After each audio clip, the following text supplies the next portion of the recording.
165 చదరపు గజాలు కేవలం 15 లక్షల నుండే స్వర్గసీమ మీ నివాసాలకు చిరునామా.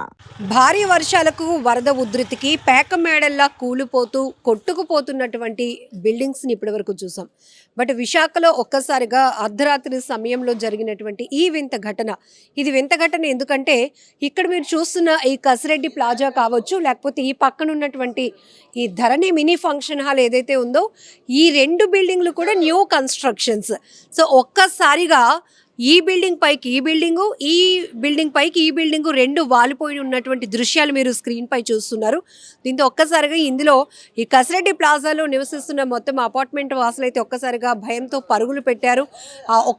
వన్ టౌన్ పోలీసులకు ఇమీడియట్గా సమాచారం రావడంతో వారిక్కడికి చేరుకుని ఈ రెండు బిల్డింగ్స్కి సంబంధించి పవర్ కనెక్షన్ అనేది డిస్కనెక్ట్ చేసి వాళ్ళని మీ చుట్టాలు ఎవరైనా దగ్గరలో ఉంటే కనుక అక్కడికి వెళ్ళండి అని వాళ్ళకి సజెస్ట్ చేయడంతో పాపం ఇమీడియట్గా ఎమర్జెన్సీగా కావాల్సినటువంటి కొన్ని వస్తువులు పట్టుకొని పిల్లలతో సహా మొత్తం ఈ కసిరెడ్డి ప్లాజాలో 5 ఫ్లోర్స్ మీరు చూస్తున్నారు. ఈ 5 ఫ్లోర్స్లో ఉన్నటువంటి జనాభా మొత్తం ఇమీడియట్గా దగ్గరలో ఉన్నటువంటి వాళ్ళ బంధువుల ఇంటికి వెళ్ళిపోవడం జరిగింది.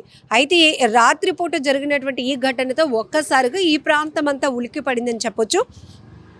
ఈ కసిరెడ్డి ప్లాజా అనేది ఇక్కడ మీరు చూస్తున్నారు, 30 ఫీట్ రోడ్డుకి ఆనుకొని ఉన్నటువంటి ఈ స్ట్రీట్లో మెయిన్ రోడ్డుని ఆనుకొని ఉన్నటువంటి బిల్డింగ్ ఇది. సో టోటల్గా ఇది గ్రౌండ్ ఫ్లోర్లో అయితే షాపింగ్ కాంప్లెక్స్ అనుకుంటా, ఇంకా కన్స్ట్రక్షన్లోనే ఉన్నాయి ఇది సెల్లార్ది. సో ఇప్పుడు ఇది 1.5 ఇయర్ అవుతుంది, ఇంకా పూర్తిగా దీనికి సంబంధించి ఇంకా వర్క్స్ అవుతున్న పరిస్థితుల్లోనే ఇంకా ఇప్పటికీ అందులో క్వాలిటీ కూడా మనం ఒకసారి చెక్ చేస్తే కనుక ఒక్కసారిగా బిల్డింగ్లు రెండు ఒకదానిపైకి ఒకటి ఒరిగిపోతూ కనపడుతున్నటువంటి దృశ్యాలు ప్రతి ఒక్కరిని ఆశ్చర్యానికి గురి చేస్తున్నాయి. ఎందుకంటే జనరల్గా ఇలాంటి సిచ్యువేషన్స్ మనం పాత భవనాలను చూస్తూ ఉంటాం. ఎప్పుడో పురాతన కట్టడాలు, లేకపోతే 50 ఏళ్ళు పైబడి ఉండేటటువంటి భవనాలు కావచ్చు, లేకపోతే చిన్నపాటి వర్షాలకు కూడా ఎక్కువగా లోతట్టు ప్రాంతాల్లో ఉండేటటువంటి ఏరియాస్లో ఇలాంటి బిల్డింగ్స్ కావచ్చు, లేకపోతే ఇల్లులు మునిగిపోవటం, అవి కొంత డ్యామేజ్ అవుతూ ఉండటం, లేకపోతే ప్రహారీ గోడలకు ఉంటే కనుక అవి కూలిపోతూ ఉండటం, ఇలాంటి ఘటనలు చూసాం. కానీ ఇప్పుడు వన్ టౌన్ ఏరియాలో ఉన్నటువంటి వెల్లంపేటలో ఈ రోడ్డుకి ఆనుకొని ఉన్నటువంటి ఈ రెండు బిల్డింగ్స్ మాత్రం ఒకదానిపైకి ఒకటి వాలిపోవడంతో ఒక్కసారిగా ప్రతి ఒక్కరూ అవాక్కయ్యారు, షాక్లోనే ఉన్నారని చెప్పొచ్చు. సో కసిరెడ్డి ప్లాజాలో ఈ పక్క బిల్డింగ్ ఏదైతే ధరణి మినీ ఫంక్షన్ హాల్ మెయింటైన్ అవుతుంది పైన, అలానే కిందన రెండు షాపింగ్ కాంప్లెక్స్లు కూడా ఉన్నాయి. అయితే కసిరెడ్డి ప్లాజాలో మాత్రం 5 ఫ్లోర్స్ అండ్ పైన పెంట్ హౌస్ కూడా రన్ అవుతోంది. అయితే ఈ ఒక్కసారిగా ఈ బిల్డింగ్కి సంబంధించి ఇలా క్రాక్స్ రావడం వల్ల పూర్తిగా మీరు ఇక్కడ చూస్తున్నారు ఈ వెల్కమ్ వేలోనే, అంటే ఎంట్రన్స్లో ఉన్నటువంటి ఈ ఆర్చ్ ఇచ్చిన డిజైన్, ఆ గోడ ఎలాగ బ్రేక్స్ అయిపోయిందో అది చూస్తుంటేనే ఒక్కసారిగా మరి పునాదులే ఇలా ఉంటే కనుక మరి పైన ఉన్నటువంటి పరిస్థితులు ఏంటి, వాళ్ళు ఇందులో ఉన్న వాళ్ళు కూడా ఒక్కసారిగా ఈ బిల్డింగ్లు ఒకదానికొకటి వాలిపోవడంతో భయాందోళనతో కిందకి వచ్చేసారు. ఆ తర్వాత పోలీసులకు కూడా ఇన్ఫర్మేషన్ ఇవ్వటం, మీరు ఇక్కడ ఉండటం సేఫ్ కాదు, ఇమీడియట్గా ఇక్కడ పవర్ అది ఆఫ్ చేసేస్తున్నామని చెప్పేసి మొత్తం పవర్ అంతా డిస్కనెక్ట్ చేయడంతో ఇక ఉండే పరిస్థితి లేక వాళ్ళంతా కూడా బంధువుల ఇళ్ళకి వెళ్ళిపోయి ఉన్న పరిస్థితి. సో ఈ ప్లాజాలో మనం చూస్తున్నాం, కిందన ఇది యాక్చువల్లీ సెల్లార్ బేస్, అలానే పైన కమర్షియల్ ఆస్పెక్ట్లో ఉంది, ఇంకా టూలెట్ కూడా పెట్టారు లీజ్కి అని చెప్పి. ఆ తర్వాత ఫ్లోర్స్ 1, 2, 3, 4 ఫ్లోర్స్ ఉన్నాయి. పైన మళ్ళీ ఇంకా చిన్న పెంట్ హౌస్ ఉంది. ఇంకా కొత్త బిల్డింగ్లా కలకలలాడుతున్నటువంటి ఇలాంటి నిర్మాణాలు ఒరిగిపోవటం అనేది ఇందులో ఉంటున్న వాళ్ళకే కాదు, ఈ వీధిలో ఉన్న వాళ్ళు కూడా ఒక్కసారిగా భయభ్రాంతులకు గురైనటువంటి పరిస్థితి. అందరూ ఒక్కసారిగా ఇక్కడికి చేరుకొని అదేంటి ఈ కొత్త కట్టడాలు ఇలా ఒరిగిపోవడం ఏంటి, ఒకదానిపై ఒకటి వాలిపోవడం ఏంటి, చాలా ఆశ్చర్యంగా ఉంది. ఇందులో నాణ్యతా లోపాలు కొట్టొచ్చినట్టు కనపడుతున్నాయి. అంతేకాకుండా బేస్గా ఇంటి నిర్మాణానికి సంబంధించినటువంటి కొన్ని లోపాలు కూడా ఇందులో కనపడుతూ ఉన్నాయి. సో ఈ రచ్చకు సంబంధించినటువంటి, అంటే ఈ రెండు నిర్మాణాలకు సంబంధించినటువంటి ఓనర్స్, ఇది పొలిటీషియన్స్ వరకు ఈ డిస్కషన్స్ వెళ్తుందా లేకపోతే ఏం జరగబోతోంది? ఇప్పటికైతే కనుక ఇప్పటికీ వన్ టౌన్ పోలీసులు అయితే ఇక్కడ ఎలాంటి ప్రమాదం లేకుండా లేకపోతే ఈ బిల్డింగ్లోనికి ఎవరు వెళ్లకుండా ఇక్కడే వాళ్ళు వెయిట్ చేస్తున్నటువంటి పరిస్థితులు కూడా ఉన్నాయి. ఏది ఏమైనా రాత్రిపూట ఒక్కసారిగా ఈ 2 బిల్డింగ్లు ఒకదానిపైకి ఒకటి వాలిపోయినటువంటి ఘటనలు ఇప్పటికే సోషల్ మీడియాలో కూడా ఈ వీడియోలు వైరల్ చేస్తున్నారు. ఎందుకు అంటే పెద్ద ప్రమాదమే తప్పిందని చెప్పాలి.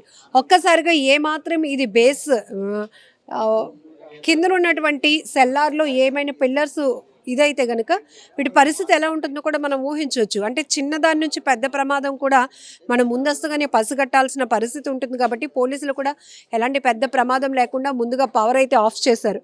ఇప్పటి వరకు మనం ఫ్లాష్ ఫ్లడ్స్, అకాల వర్షాల వల్ల కొండవాలు ప్రాంతాల్లో లేకపోతే లోతట్టు ప్రాంతాల్లో ఉన్నటువంటి ఇలాంటి నిర్మాణాలు పూర్తిగా అందులో పేకమేడల్లా కూలిపోవటం, వాటర్లో కొట్టుకుపోవడం లాంటివి చూస్తుంటాం. అందులో చాలామంది ప్రాణాలు పోగొట్టుకున్నటువంటి పరిస్థితులు కూడా ఈ మధ్యకాలంలో మనం సోషల్ మీడియాలో చూస్తున్నాం. కానీ కొత్తగా ఉన్నటువంటి కన్స్ట్రక్షన్స్ నిర్మాణాల్లో లోపం, నాణ్యతా లోపం ఒకటి. రెండోది ఇక్కడ పూర్తిగా టౌన్ ప్లానింగ్కి సంబంధించినటువంటి వీళ్ళు పర్మిషన్స్ విషయంలో, అనుమతుల విషయంలో కూడా కొట్టొచ్చినట్టు లోపాలు కనపడుతున్నాయి. ఈవెన్ వర్షపు నీరు వెళ్ళటానికి కానీ మినిమం వెంటిలేషన్ రావడానికైనా 2 బిల్డింగ్ల మధ్య మినిమం అంటే నియమాల ప్రకారం, నిబంధనల ప్రకారం కొంత స్పేస్ అనేది ఉండాలి. ఇక్కడ మీరు చూస్తే కింద నుంచి మొదలు అలా వీ షేప్గా అది అతుక్కుపోయినట్టు రెండు బిల్డింగ్స్ మీకు కనిపిస్తున్నాయి. సో ఇది నైట్ టైం అవ్వటం వల్ల ఒక్కసారిగా పబ్లిక్ కూడా ప్యానిక్ అయ్యారు. అయితే ఈ బిల్డింగ్లో ఉన్న వాళ్ళు మాత్రం ప్రస్తుతానికి నైట్ స్టే చేయడానికి కావాల్సిన వస్తువులు వాళ్ళు బ్యాగ్స్లో పట్టుకొని చుట్టాలు, బంధువుల ఇంటికి కూడా వెళ్ళిపోవడం జరిగింది. ఏదేమైనా ఒక్కసారిగా పెద్ద ప్రమాదమే తప్పిందని చెప్పుకోవచ్చు.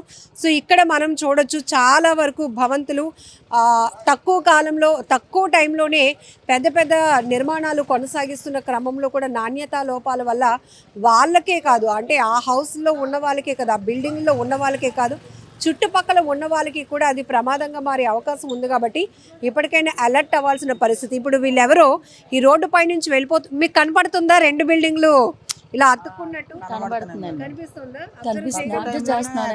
బిల్డింగ్ మరి బెల్లరాలటోలో పక్కనే హౌస్ అండి. ఆశ్చర్యంగా ఉంది కదా. ఆశ్చర్యమే కదా మేడం, మనుషులు ఉంటే వాళ్ళ పరిస్థితి ఏంటి? అందులో ఉంటే ఈ రోజు దేవుడు ఉండడం అనుకోవాలి, లేదంటే వాళ్ళ పరిస్థితి ఏంటి? ప్రాణాలు పోతే దానికి రెస్పాన్స్ ఎవరు ఇస్తారు? ఇంకేం చేయలేము. ఇంకా ఆలోచనగా కొత్త ఇల్లు అనేది ప్రతి ఒక్కరికి ఒక కళ. అలాంటిది ఈ 2 అది కొత్తది, ఇది కొత్తది, కానీ 2 ఒకదాని కూడా కాదు. కొత్త ఇల్లులు అవి, పాతవి ఏం కాదు. బ్యాక్ సైడ్ మా హౌస్ కానీ కొత్తవి అయితే, పాతవి అయితే మాత్రం కాదు. అతను కూడా మా తెలిసిన ఆ బాబాయ్ కూడా తెలిసిన అతనేనండి. మరి అతను అదృష్టం అనుకోని మన అదృష్టం అని అంతే. ప్రెసెంట్ ఏమంటే భగవంతుడు మన అందరూ ఉన్నాడు, ఎవరిని ఏమి కాదు, ఏమనైతే వాళ్ళ పరిస్థితి ఏంటి అంతే కదా మేడం. అతనే మాత్రమే ఊహించుకోవాలి, జరుగుతున్నాయి కదా. అంటే మనం ఏది కూడా నెగిటివ్గా ఆలోచించకూడదు, కానీ వాటి ప్రమాదాన్ని ముందే ఊహించాలి. లేకపోతే కనుక పెద్ద ప్రమాదమే ఉంటుంది. మనుషుల ప్రాణాలు పోయే అవకాశం కూడా ఉంటుంది. కాబట్టి సో ఇటు రోడ్డు వైపు వెళ్తున్న వాళ్ళు కూడా ఒక్కసారిగా ఇక్కడ వెహికల్స్ ఆపి అదేంటి కొత్త బిల్డింగ్స్ 2 అలా వాలిపోయాయి అని ఆశ్చర్యంగా చూస్తున్నారు. నిజానికి దేవుడు వాళ్ళందరూ ఉన్నాడు కాబట్టి ఎలాంటి ప్రమాదం లేకుండా సేఫ్గా ఉన్నారు. అయినా కొత్త బిల్డింగ్లు కూడా ఇలా ఒరిగిపోతే ఇంక పరిస్థితి ఏంటి అనే డౌట్ ప్రతి ఒక్కరిలో రేజ్ అవుతుంది. చూడాలి మరి దీనికి సంబంధించి ఎలాంటి సొల్యూషన్ వస్తుందో, మరి కన్స్ట్రక్షన్స్కి సంబంధించి అధికారులు ఎలాంటి యాక్షన్ తీసుకుంటారో కూడా చూడాల్సిన పరిస్థితి.